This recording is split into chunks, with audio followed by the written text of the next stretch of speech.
네, 주보에 본문 말씀이 있으니까 주보를 보셔도 될 것 같습니다.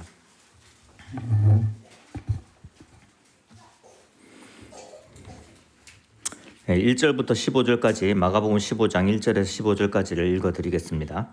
새벽에 대제사장들이 즉시 장로들과 서기관들 곧 온 공회와 더불어 의논하고 예수를 결박하여 끌고 가서 빌라도에게 넘겨주니 빌라도가 묻되 네가 유대인의 왕이냐? 예수께서 대답하여 이르시되 네 말이 옳도다 하시매 대제사장들이 여러 가지로 고발하는지라 빌라도가 또 물어 이르되 아무 대답도 없느냐? 그들이 얼마나 많은 것으로 너를 고발하는가 보라 하되 예수께서 다시 아무 말씀으로도 대답하지 아니하시니 빌라도가 놀랍게 여기더라.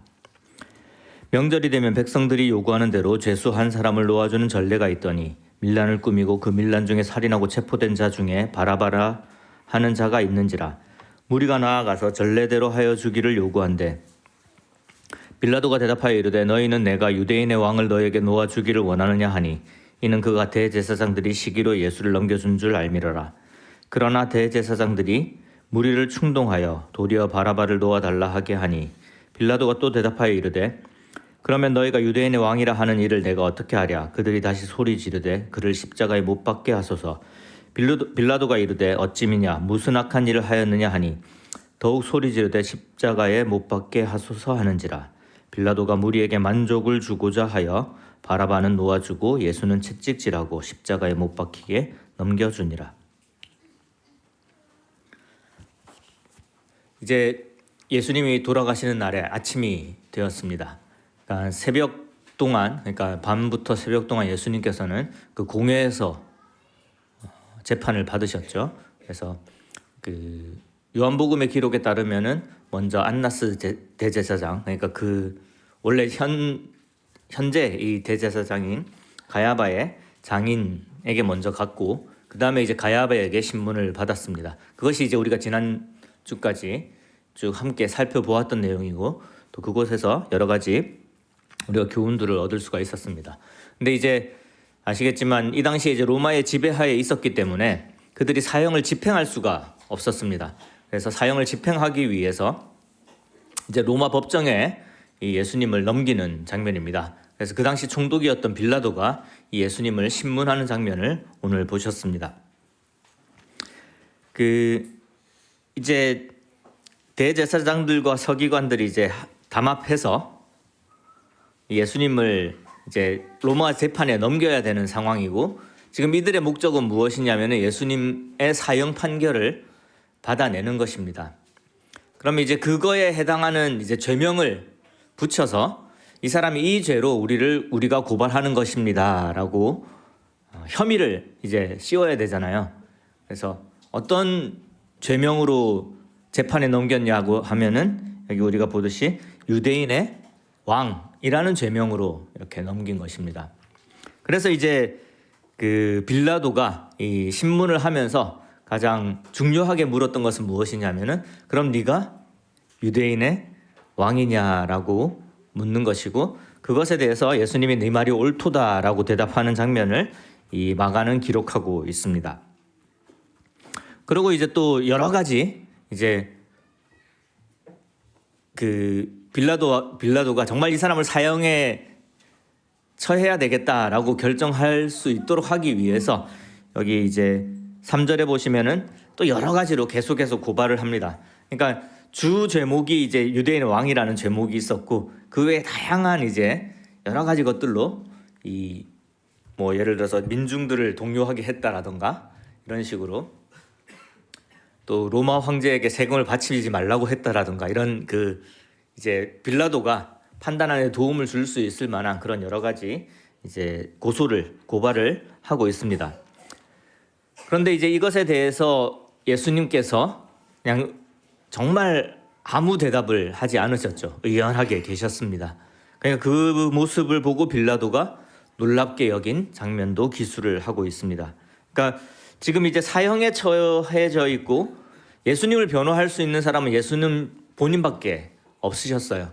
그러니까 분명히 이제 대제사장들이 이 거짓 증언들로 이제 증인들을 세웠었기 때문에 여러 가지 예수님이 하지 않았던 말들, 그리고 의도하지 않았던 것들을 계속해서 이제 이야기를 했을 텐데, 예수님은 그것에 대해서 내가 그런 적이 없다라던가 그것이 아니다라고 아무런 변호를 하지 않으셨던 거예요. 그러니까 이제 빌라도의 입장에서는 지금 사형 재판을 받는 사람치고 너무나 평온하게 가만히 계셨기 때문에 그것을 기이하게 놀랍게 여겼던 것입니다. 그리고 이제 그 당시 이제 유월절이라는 명절이었기 때문에 그때의 이 전통을 따라서 죄인 한 명을 이제 놓아주게 되어 있었는데, 그때 이제 이 빌라도가 세운 두 사람은 누구였냐면은 바라바라고 하는 사람과 이 예수님이었습니다. 예수님의 죄명은 유대인의 왕이었고 바라바의 죄명은 이제 살인과 선동이라는 죄였어요. 그래서 이제 뭐 상식적으로 생각을 하면은 예수님이 누군가에게 피해를 끼친 적도 없으시고 살인을 하신 적은 당연히 없으세요. 그러니까 죄의 경중으로 보자면은 누구를 그러니까 사형에 처해야 되느냐 했었을 때 바라바가 사형에 처하고 예수님을 놓아주는 것을 선택하지 않을까라는 그런 계산이 있었는지는 모르겠습니다. 물론 이제 마태복음에 따르면 이 빌라도가 예수님을 죽이는 것에 대해서 조금 꺼림칙하게 생각할 수 있을 만한 요소가 분명히 있었어요. 그러니까 그 부인이 이 사람에 대해서 해하지 않는 것이 좋겠다라고 이제 꿈에 대해서 이야기를 했었기 때문에 빌라도가 어느 정도 꺼리는 마음이 있었을 거다라고 여겨집니다. 그래서 이제 두 사람을 세우고 누구를 죽일까라고 했었을 때에 이제 예수님을 죽이고 빌라도를 놓아달라라고 대중들이, 물론 선동된 대중들입니다. 대제사장과 서기관, 그 당시에 종교 지도자들에 의해서. 그래서 이제 빌라도가 악한 일을 한 사람도 아닌데 왜 죽게 하느냐라고 생각을 하고 있지만, 그렇게 이야기를 하지만 마지막 결론은 무엇이죠? 무리에게 만족을 주고자 하여 예수님을 십자가에 못 박도록 내어주는. 그래서 이제 로마에서 이 로마의 법으로 예수님을 사형에 처하게 하는 장면까지를 우리들이 본 것입니다. 이게 이제 그 금요일 새벽부터 아침 사이에 일어난 일입니다. 그리고 이제 예수님께서 십자가를 이제 지시게 되는 장면으로 이어지게 됩니다. 이 다른 이제 성경 그 사복음서를 대조해서 잘 살펴보시면은 이 빌라도가 예수님을 재판을 할 때 죄명을 유대인의 왕으로 재판을 했다라는 것과, 그 다음에 이제 죄명을 적는 그 판에다가 유대인의 왕으로 기록했다는 것을 볼 수가 있습니다. 그러니까 말 그대로 예수님의 죄는 유대인의 왕인 게 죄였던 거예요. 그리고 그 죄명으로 이렇게 십자가에 달려 돌아가시게 됩니다. 근데 이 그 제사장들과 서기관들을 먼저 생각을 해보면은 이들은 그 당시에 종교적인 지도자였고, 이제 좀 성경을 읽어보신 분들은 알겠지만 제사장 세력과 서기관 세력은 분명히 다른 세력들이에요. 그러니까 원래 이렇게 사이가 좋은 세력들이 아닙니다. 서로 간에 견제를 하고 서로가 맞다 틀렸다라고, 그 당시에 예수님 당시에는 굉장히 이제 대립되어 있는 그런 구조예요. 왜냐하면은 이제 제사장들은 이제 사두개인 쪽이거든요. 사독의 후예들, 그러니까 그 솔로몬 시대 사독이라는 이름에서 사두개인이라는 말이 나왔기 때문에 제사장이 사두개인 쪽이라면은 이제 서기관들은 율법을 연구하고 그 율법대로 살아가고자 하는 그런 그 생각을 가지고 있었기 때문에 바리새파 쪽이에요. 그러니까 굉장히 이제 대립하고 있는 그런 사람들인데, 언제 이 두 집단이 연합을 하는 거죠? 예수님이라는 공공의 적을 두고 연합을 하고 있는 상황이었습니다.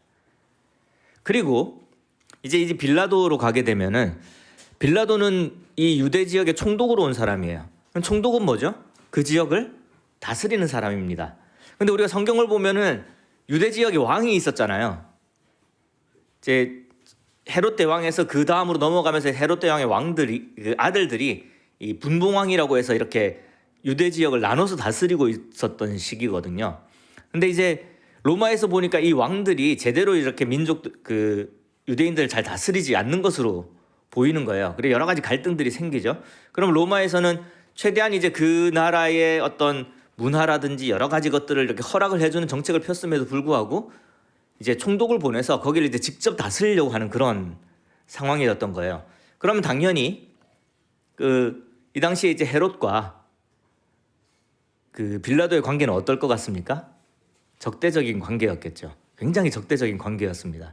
그러니까 빌라도 총독 입장에서는 어떻게든 이 왕으로서의 권위를 무너뜨리고 총독이 직접 다스려야 하는 상황이었고, 왕의 입장에서는 이 사람들이 총독을 따르는 것보다는 자신을 계속해서 따르게 해야 되는 그런 상황이었던 거예요.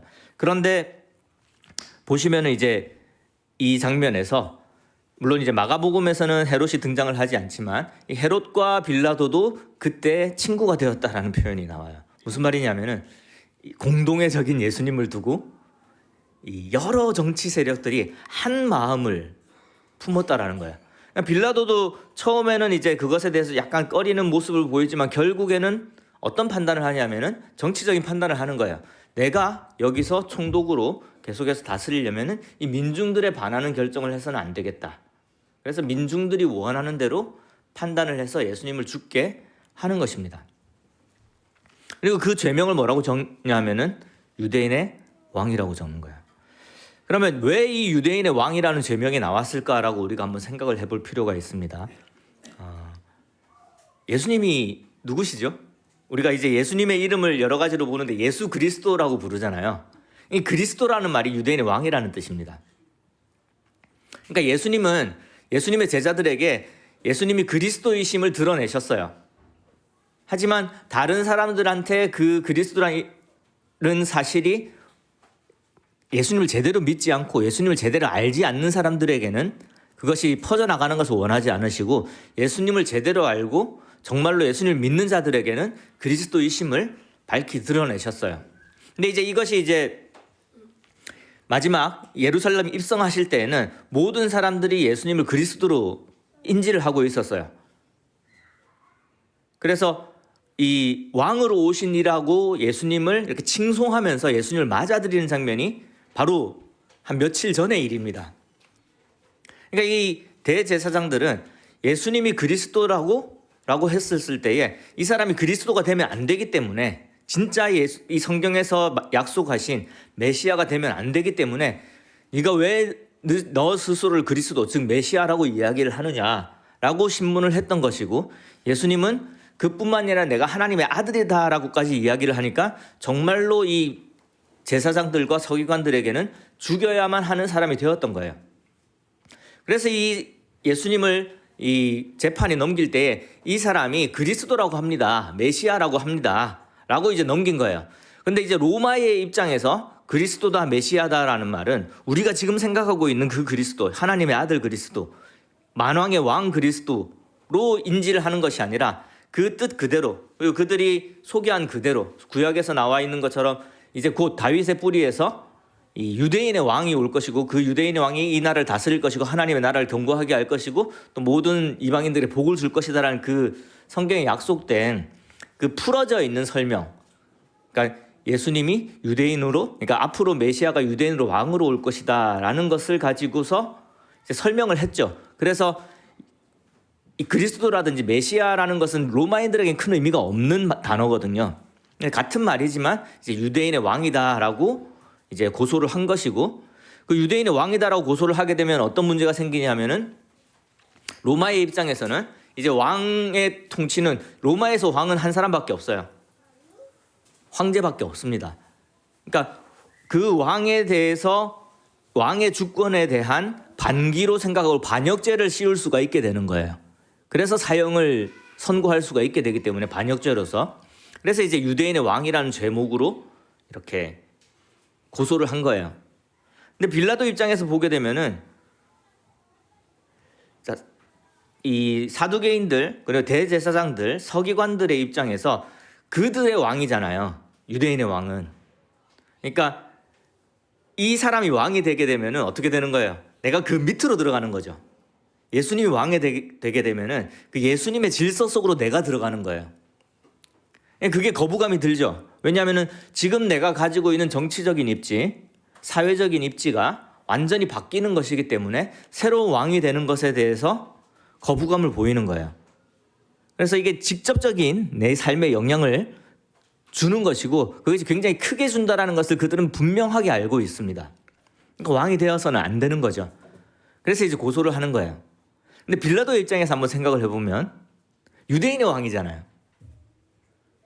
로마의 왕이 아니라 유대인의 왕이에요. 어차피 내가 다스리려고 왔던, 그러니까 헤롯과 똑같은 그러니까 진짜 왕으로 인정을 한다고 하더라도 유대인들이 빌라도의 입장에서는 헤롯에서 예수로 바뀌는 것밖에 안 되는 겁니다. 그러면은 전략의 수정은 필요하죠. 헤롯을 어떻게 정치적으로 묶을 것인가라고 전략을 세우고 왔는데, 예수님이 만약에 왕이 된다면은, 그들의 민족적인 왕이 된다면은 전략의 수정은 필요하지만 나의 왕이 바뀌는 건 아니에요. 빌라도의 입장에서는. 그러니까 빌라도가 이 사람한테 유대인의 왕이냐라고 할 때 이걸 죄명이 될 수는 있어도 이게 직접적인 영향을 끼치는 것이 아니기 때문에 예수님을 죽여도 그에게 큰 손해가 없고 살려놓아도 그에게 큰 손해가 없으니까 이런 반응을 보이는 거예요. 그러니까 이 온도차가 다릅니다. 이 서기관들과 대제사장들은 예수님이 꼭 죽어야 돼요. 살아있으면 안 돼요. 예수님을 따르는 사람들이 예수님을 왕으로 추대해서 예수님이 진짜 왕이 되면 안 돼요. 근데 빌라도는 왕이 돼도 되고 안 돼도 되는 거예요. 왕이 된다고 해서 조금 귀찮은 게 있을지언정 자기 삶에 큰 문제는 없을 거다라고 생각을 하고 있는 거예요. 게다가 어쩌면은 굉장히 좋은 기회로 봤을 수도 있어요. 왜냐하면은 빌라도가 결국 그 죄명을 뭐라고 적냐면 유대인의 왕이라고 적거든요. 그리고 너희들이 유대인의 왕을 정말 죽이기 원하느냐라고 묻잖아요. 내가 유대인의 왕을 너에게 놓아줄까 아니면은 바라바를 놓아줄까라고 이야기를 하면서 너네들이 지금 죽이려는 사람이 유대인의 왕이야라고 이야기를 하는 거거든요. 그러니까 지금 이제 왕권을 약화시키고, 그 당시 이 분봉왕의 왕권을 약화시키고 자신이 직접적으로 다스려야 되는 상황에서 유대인의 왕이 그들에 의해서 죽임을 당한다라는 그 상징적인 사건이 필요했을 수도 있는 거야. 지금 우리는 이제 빌라도가 조금은 이제 예수님 편인 것처럼 보일 수도 있겠지만 절대 그렇지 않다라는 것을 우리는 알고 있어야 되는 거죠. 왜냐하면 그가 분명히 이 정치적인 판단을 해서 예수님을 죽게 했습니다. 그런데 조금은 온도차는 있다라는 거야. 반드시 죽어야 한다기보다는 그래 죽이려면 죽여라 라는 정도의 이야기였다는 거예요. 이게 왜 차이가 났을까요? 왕에 대한 이해를 잘못했기 때문에 그렇죠. 그러니까 예수님에게 물어본 질문이 잘못됐기 때문에 그래요. 네가 유대인의 왕이냐라고 물었기 때문에 그런 거예요. 우리가 2절에 보시면은 빌라도가 묻되 네가 유대인의 왕이냐? 예수께서 대답하여 이르시되 내 말이 옳도다. 이렇게 되어 있죠.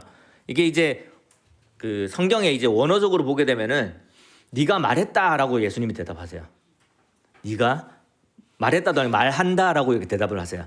네가 말한다. 이상한 대답 아닙니까? 네가 유대인의 왕이냐라고 이야기를 하니까 예수님이 네가 말하는구나.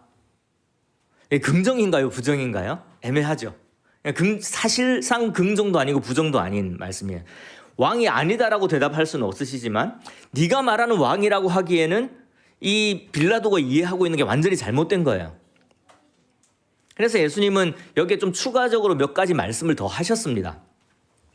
그것에 대해서 기록한 사람은 요한입니다. 요한복음을 한번 찾아보도록 하겠습니다. 요한복음 18장입니다. 신약성경 179페이지 정도에 있습니다. 요한복음 18장 36절에서 37절입니다.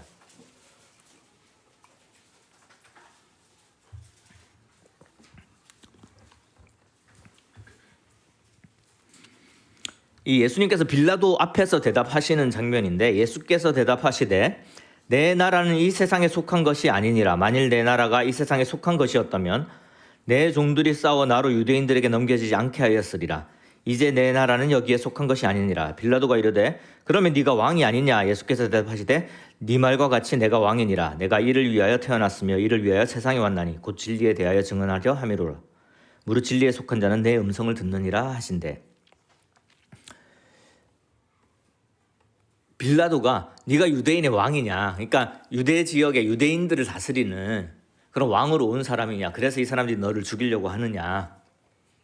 그러니까 네가 하는 반역은 유대인의 왕에 대한 반역 정도이지 않느냐라고 생각을 하고 유대인의 왕이냐라고 물었을 때 예수님은 이 사람이 완전히 잘못 이해한 걸 아시고 네가 말하는 그 왕은 내가 왕은 맞는데 이 세상에 속한 네가 생각하는 그 나라의 왕이 아니라 영원한 하나님의 나라의 왕이다라는 것을 이야기를 해주는 거예요. 그러니까 이 말은 사실 뭐냐면은 너도 내 백성이 될 수 있다라는 말이에요.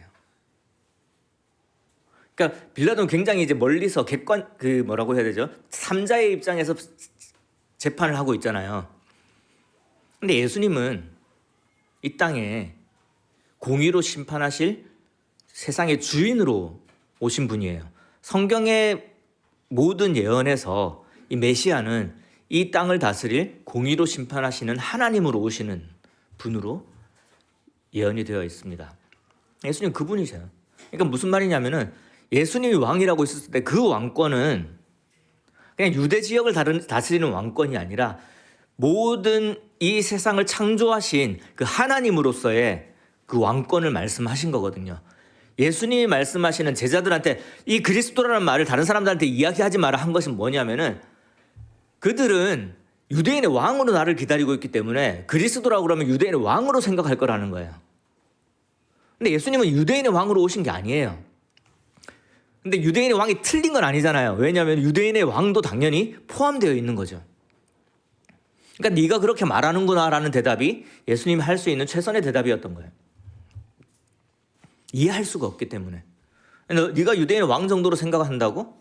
왕이 틀린 건 아니야. 하지만 네가 생각하는 왕 그 이상의 왕이다라는 것을 빌라도 앞에서 말씀을 하셨습니다. 이게 마가복음에는 기록되어 있지 않고 공관복음에는 기록되어 있지 않고 요한복음에만 기록되어 있는 내용인 것은 나중에 이제 요한복음을 공부하시면서 좀 더 볼 수 있을 텐데 그 가까이에서 예수님의 증언을 들었던 한 제자가 있기 때문에 그래요. 예수님 분명히 이렇게 말씀을 하신 거예요. 이것을 우리에게 한번 가져와 보도록 하겠습니다. 왜 예수님이 죽어야 했습니까? 제사장들 입장에서. 왜 서기관들 입장에서 예수님이 죽어야 했나요? 예수님이 하나님의 아들이고 메시아고 그렇게 이야기를 하고 사람들이 그렇게 따릅니다. 그들이 그토록 기다렸던 이 다시 회복된, 그러니까 바빌론 포로에서 다시 회복된 그 유대인들이 가장 기다릴 수밖에 없었던, 왜냐하면 계속해서 외세의 침입이 있었거든요.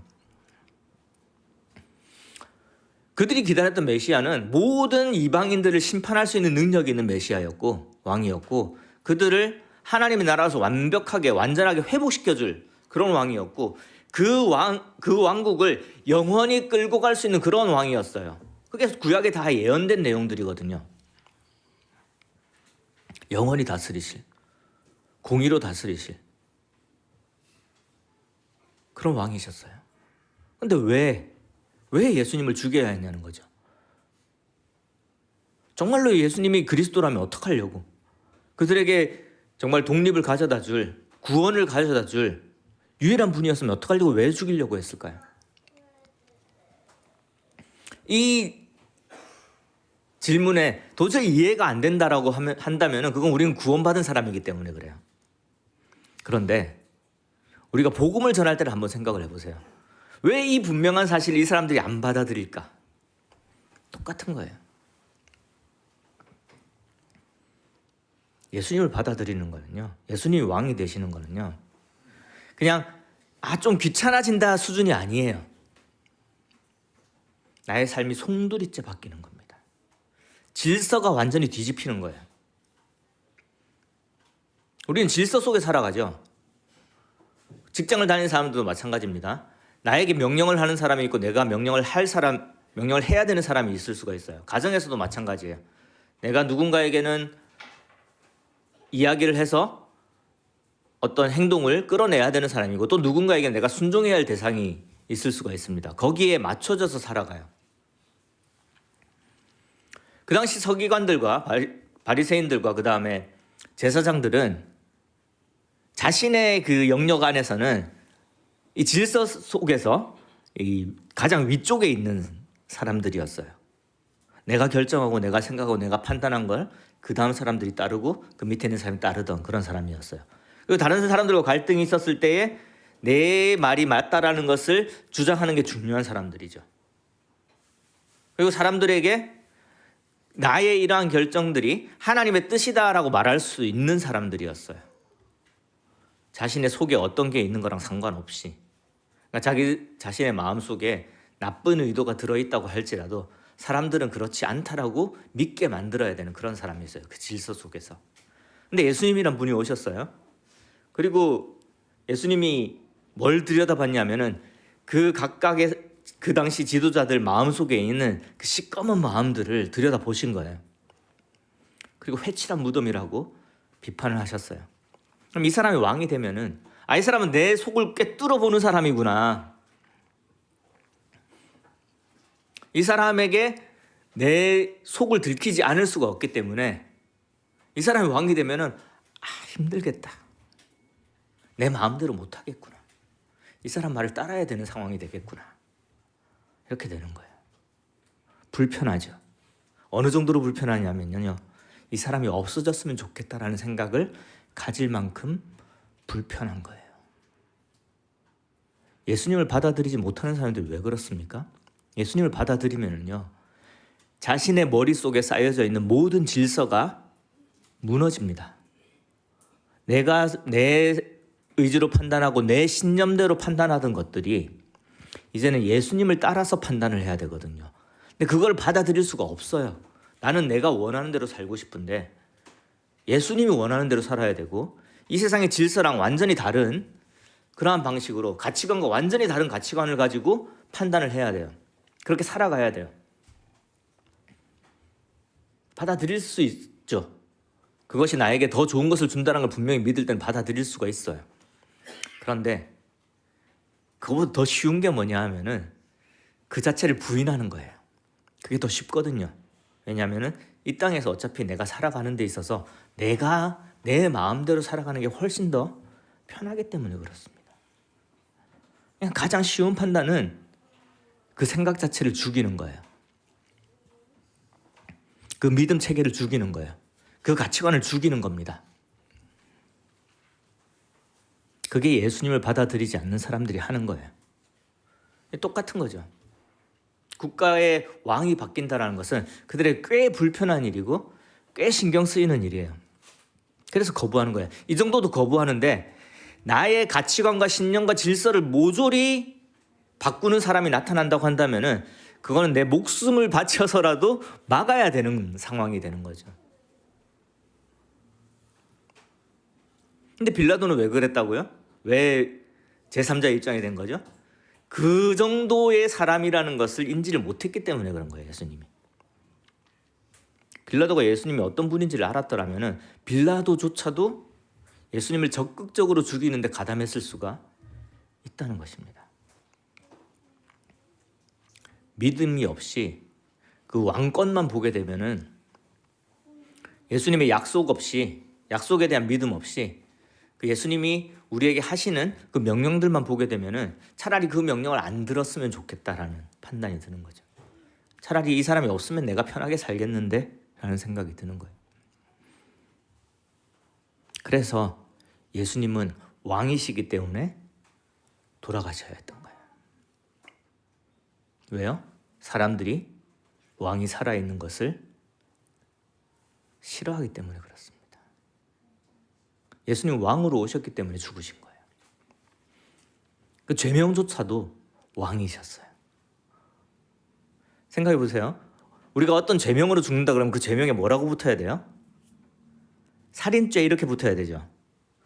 딱 봤을 때 죽는 게 마땅한 사람이라야 돼요. 살인죄. 죄명 연쇄살인마. 그리고 옛날에 보면은 어떤 죄로 사람들이 많이 죽었냐면 반역죄로 많이 죽었어요. 반역죄가 뭡니까? 왕이 되려 한 죄죠. 그렇죠? 또 왕을 사칭한 죄죠.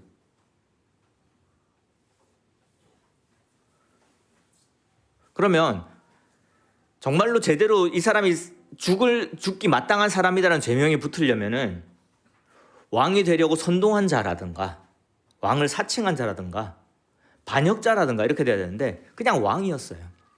유대인은 왕이었어요. 굉장히 큰 의미를 가지고 있는 겁니다. 사람들은요, 왕을 인정하고 싶지 않아요. 어떤 왕이요? 나의 모든 것에 대해서 나의 생각이나 가치관이나 시간이나 돈이나 재물이나 모든 것에 대해서 소유권을 주장하는 왕에 대해서는 절대적으로 거부합니다. 그리고 왕이 되면은요, 언젠가는 혁명이 일어나서 그 왕을 죽이려고 해요. 그런 왕을 좋아하는 사람들은 없어요. 어느 정도의 왕을 좋아합니까? 지금 정도의 그 대통령 정도를 좋아하는 거예요. 그 정도의 왕이면은 그래도 견디고 5년을 견디면 되잖아요.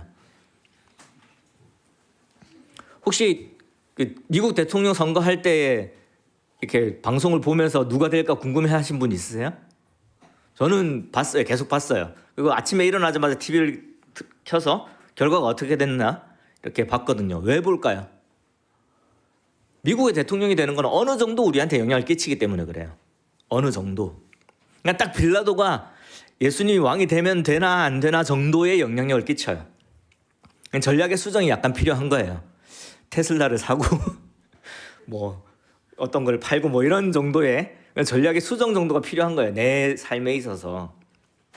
그러니까 관심이 있고 궁금하긴 하지만 돼도 그만 안 돼도 그만인 거예요.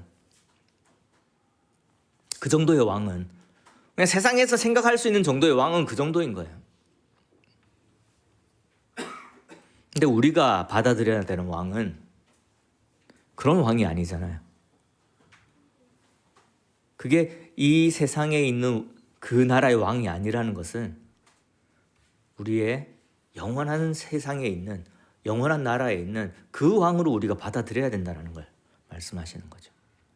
그게 예수님이 오신 이유고 목적이라고 말씀하십니다. 그 왕이 되기 위해서 정말로 하나님의 나라의 진리가 무엇인지를 너희들에게 알려주기 위해서 예수님이 오셨다라고 빌라도 앞에서 말씀을 하신 거예요. 빌라도는 이해를 못했죠, 결국은. 그래서 사람들이 원하는 대로 예수님을 죽게 합니다. 그리고 이해하지는 못했지만 여기서 이해하지는 못했지만 하나님의 뜻대로 움직이는 사람들이 꽤 많이 나오거든요. 예수님 주위로. 이해하지는 못했지만 유대인의 왕이라는 이름으로 그 죄명으로 예수님을 사형에 처하게 하는 것입니다. 사람들은 왕을 싫어해요. 왕을 죽이고 싶어요. 그래서 왕이라서 죽으신 거예요. 예수님을 받아들이고 싶어 하지 않은 사람들은 왕이기 때문에 받아들이지 않는 거예요. 근데 반대로 한번 이야기를 해볼게요. 우리가 예수님을 왕으로 받아들이고 있습니까? 예수님 우리의 왕이신가요? 우리가 예수 그리스도 하나님의 아들을 믿고 있습니까?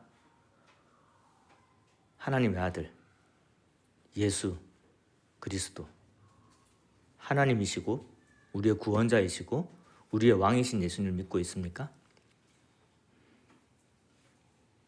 그런데 우리의 삶의 주인이 아직 안 바뀌어 있다면, 우리의 삶의 질서가 아무런 변화를 겪고 있지 않다면, 우리의 가치관이 여전히 예수님을 왕으로 모시기 전과 똑같은 가치관으로 계속해서 돌아가려고 하고 있다면 예수님을 잘못 알고 있는 거죠. 잘못 믿고 있는 거죠. 우리가 예수님을 왕이기 때문에 죽인 사람들과 똑같아지고 있다면 이건 문제가 있는 거예요. 그렇기 때문에 우리가 예수님을 믿고 우리가 그리스도인으로 살아간다라고 하는 것은 우리의 질서 속에서, 우리의 가치관 속에서 예수님만이 나의 모든 것을 인도하실 분이시고 나에게 명령할 분이시고 나의 모든 가지고 있는 것에 대한 소유권을 가지신 분이라는 것을 인정을 해야 됩니다. 그걸 인정해야 돼요. 그게 예수님을 왕으로 모시는 거예요. 그게 안 되고 있으면은요, 우리는 왕을 거부하고 있는 거고, 그래서 왕이라서 예수님을 죽여야 되는 사람 속에 들어가는 거예요.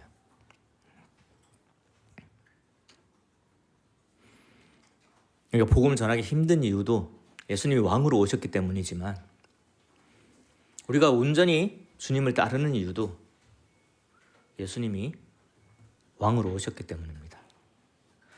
그 예수님을 왕으로 섬기는 그 삶이 정말로 우리에게 필요한 삶이고, 그것이 결국 우리를 가장 좋은 곳으로 데려다 줄 것이라는 것을 우리는 믿었기 때문에 우리는 예수님을 왕으로 모실 수가 있는 거예요. 이건 하나님의 정말로 큰 은혜죠.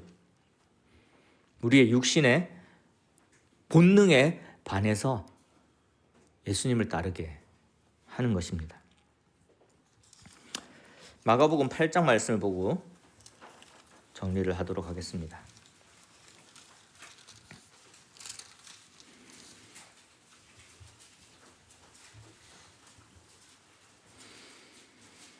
(8장 34절) 신약성경 67페이지에 있습니다.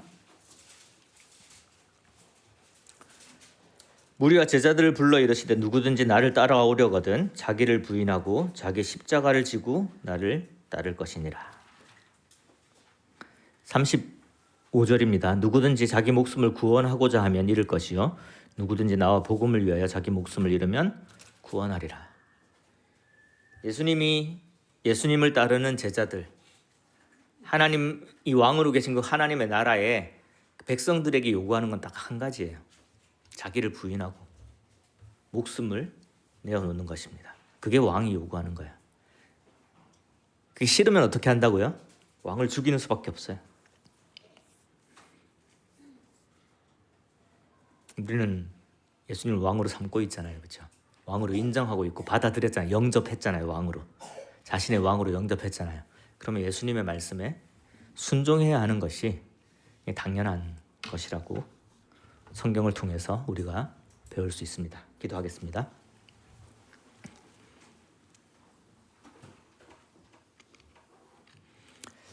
하나님 아버지, 저희들이 내 마음대로 살고 싶어서 나에게 명령하는 사람이 싫어서 그것을 거부하는 이 당시 예수님을 십자가에 못 박게 한 사람들처럼 되지 않기를 원하는 마음이 있습니다. 저희들이 하나님의 약속을 믿음으로 또 예수 그리스도의 하나님이심을 믿음으로 저희들이 살아갈 수 있도록 해주시고 지금 저희들의 삶 속에서 하나님의 명령이 또 예수님의 명령이 정말 나의 모든 것을 다스리시는 왕의 명령으로 받아들여져서 주님께 순종하는 삶이 될 수 있도록 저희들을 인도해 주시기를 기도드립니다. 주 예수 그리스도 이름으로 기도드렸습니다.